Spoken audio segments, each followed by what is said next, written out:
Bonjour, je vais vous lire le message spirituel du jour du 25 février 2021. Au pied du grand maître.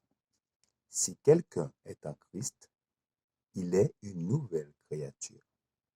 Les choses anciennes sont passées, voici, toutes choses sont devenues nouvelles. Quand une véritable conversion se produit dans le cœur, elle se manifeste dans la transformation du caractère, car ceux qui sont convertis deviennent semblables au Christ.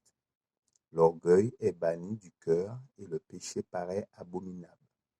L'âme convertie est les choses qui altèrent sa sensibilité morale. Elle a en horreur ce qui a causé la crucifixion du Seigneur de la vie et de la gloire. Ceux qui sont vraiment convertis croissent dans la connaissance du Seigneur et Sauveur Jésus-Christ. Cette connaissance augmentant, ils voient plus clairement leurs propres faiblesses et la dépravation profonde de leur propre nature. Ils se rendent compte de la puissance du péché et de leur ancienne habitude.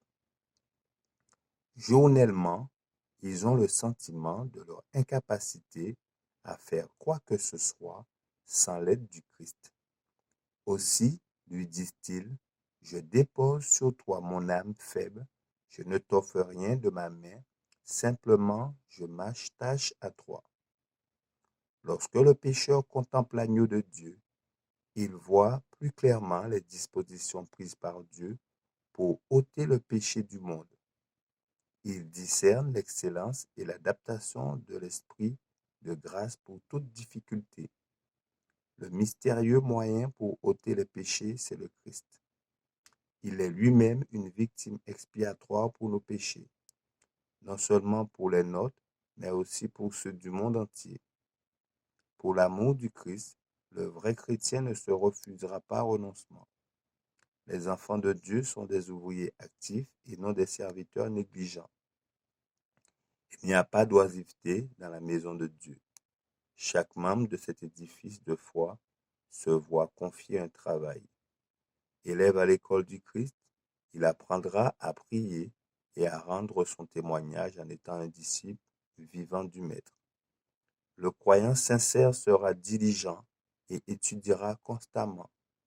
Il aura le sentiment de son manque de sagesse, de force et d'expérience.